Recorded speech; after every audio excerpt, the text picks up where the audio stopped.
I decided to try out another version of the IWI Masada Slim, but this variant is the Commander Elite, and it's quite a bit different than the standard models from IWI. The biggest difference on this version is that it has a aluminum grip module from Mischief Machine that pretty much changes the entire feel of this pistol in a lot of ways, which I think were all good. And all of these changes were made possible because the Masada is built on a chassis system, so you can swap grip modules from factory to others like the Mischief at your discretion. But the move to this version gives it not just a better overall feel, but also a very different recoil impulse on use out on the range. Welcome back, everybody. So obviously we can tell by looking at this thing, this is quite a different look for the Masada. This is the Commander Elite. But it's not just the look. There are some distinct differences in how this thing actually feels out there that make it quite a bit different from the traditional polymer Masada 9S Slim. There are really 5 standout differences when it comes to this variant over the others. The first of which is going to be how the thing recoils out on the range. So holding this thing out there and running it as compared to the polymer version, it was distinctly different, which is generally going to be the case when you go from a polymer grip to a metal one. However, there can be a difference based on the material. Is it aluminum or is it steel? This version from Mischief Machine is aluminum. And I guess the best way I could describe how that recoil was different, it felt a lot more smooth and a little bit less snappy. The next big change that I noticed was the trigger on this thing. It actually felt quite a bit more positive, both on the brake and the reset. And I think obviously that has something to do with it's now in a metal frame. The third thing that was extremely noticeable right out of the box was just how smooth this feels now. I don't remember my polymer version of the 9S being quite that nice. It literally has like kind of nice 2011 feel smoothness to it now. And next, and this is a big one for me and it should be for everybody else, the grip texture on this, not only with these side panels, but the back panel, the front panel, all of this additional grip just adds to the experience of being able to control a pistol that is that small. So when you got your hands on this thing, you're out there running it, you can keep the muzzle rise to a minimum because of all that additional traction. And the last thing that I noticed, since this now has an aluminum grip module, and we will get to the magwell, which you're looking at, you pick up about 4 ounces of weight. And with that just comes a little bit more of a stout feeling on the range under recoil as compared to the polymer grip.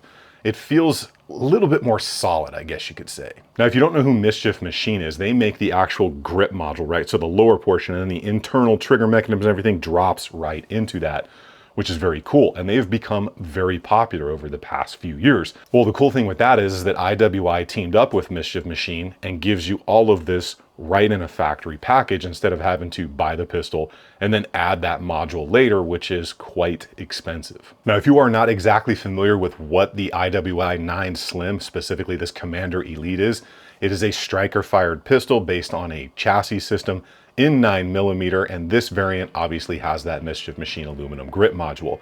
It's very akin to the 43X size, if you're familiar with that. It's optic ready direct to slide. It has changeable side G10 grip panels, a flat face trigger, front serrations, rear serrations, a 3.4-inch barrel. It weighs 24 ounces when not loaded.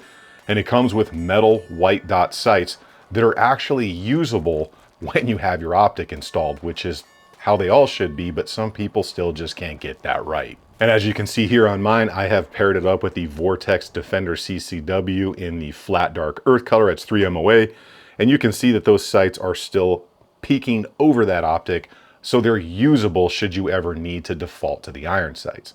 A big positive. We do have a couple of sponsors we got to give some love to here today, the first of which being Shell Shock. It's the ear and eye protection I wear out on the range. It's good stuff, really good sound to it. Glasses are good looking enough to wear out on the town, out on the range, and they are all ballistic rated. There's a link down below along with a way to help you save 10% on some glasses and some hearing protection.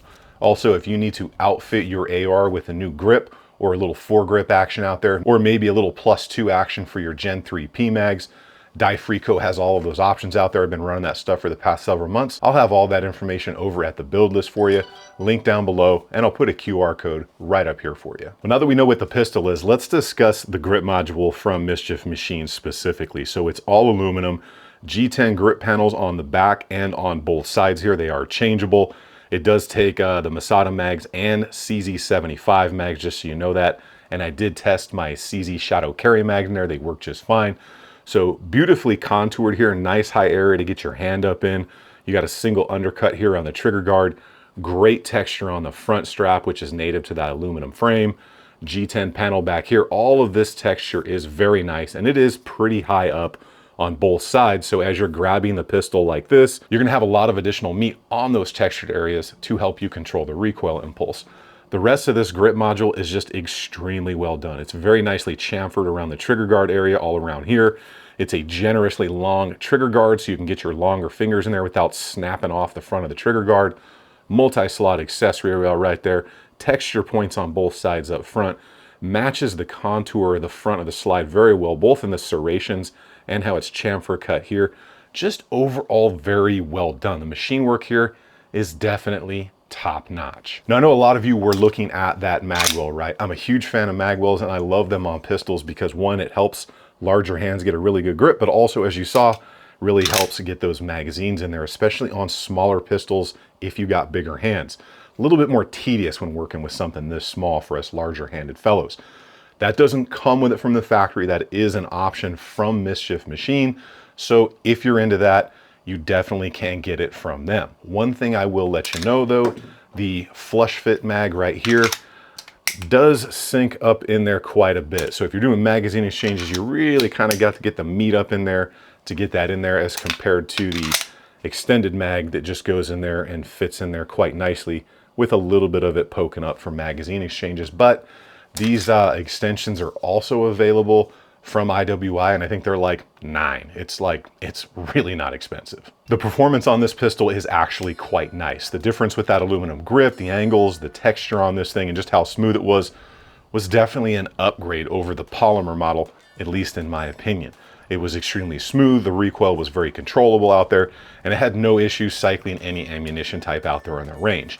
And having owned at least 2 other Masadas in the past and running at least a couple thousand rounds between the both of them, I didn't experience any issues with any of them that would give me any concern. So I'm pretty happy right now, about 300-ish rounds into this rig, and I'm pretty comfortable in the fact that it's going to be reliable. Overall, it just had a great feel to it, and it ran quite nice out on the range for its actual size. Now, something like this obviously is not going to be the most budget-friendly item in the world.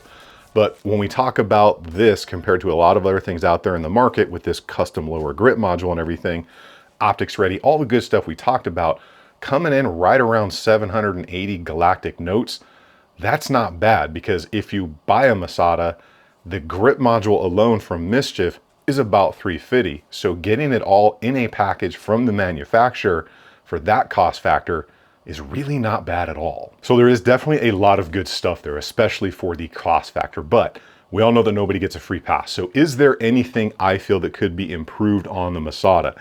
And even though the trigger does feel better in this metal framed version, there is still a little bit left to be desired. So the trigger does break slightly past 90, as you can see right there. So you're about, I don't know, maybe 80 degrees when that trigger actually breaks. That can be a little bit odd if you've got longer fingers, because your finger has to come much further back like this to actually break that trigger, and then it resets a little further back. So depending on your hand size, that could be a little bit of something you need to get used to. Also, the break and the reset here, the reset could be just a little bit more positive, I guess you could say. It's still better, but sometimes I get a little greedy and I just want things to be perfect. So I think if it had about 10% more oomph on the way back forward, it would give you a very positive reset to where you could probably run it a little bit faster, because you're not kind of thinking, when is it going to reset on me, if that makes sense to you guys. Other than that, I think they did a really good job on that pistol, especially deciding to go with the Mischief Machine grip module, because it was already out there, it was already proven, and people really liked it, rather than trying to like reinvent the wheel and do their own thing. So pretty smart on their behalf. And if you are into the IWI Masada thing, I think you probably would enjoy this thing if you're looking for something in this size category, weight category, and want to carry that thing around with you, because you do notice a little bit of that additional 4 ounces, especially if you're carrying it inside the waist like I was, which you'll also need a specific holster for. Well, I have about a dozen rifles to clean after range day yesterday, so make sure you get subbed up to the channel. Remember, if you stay ready, you ain't got to get ready.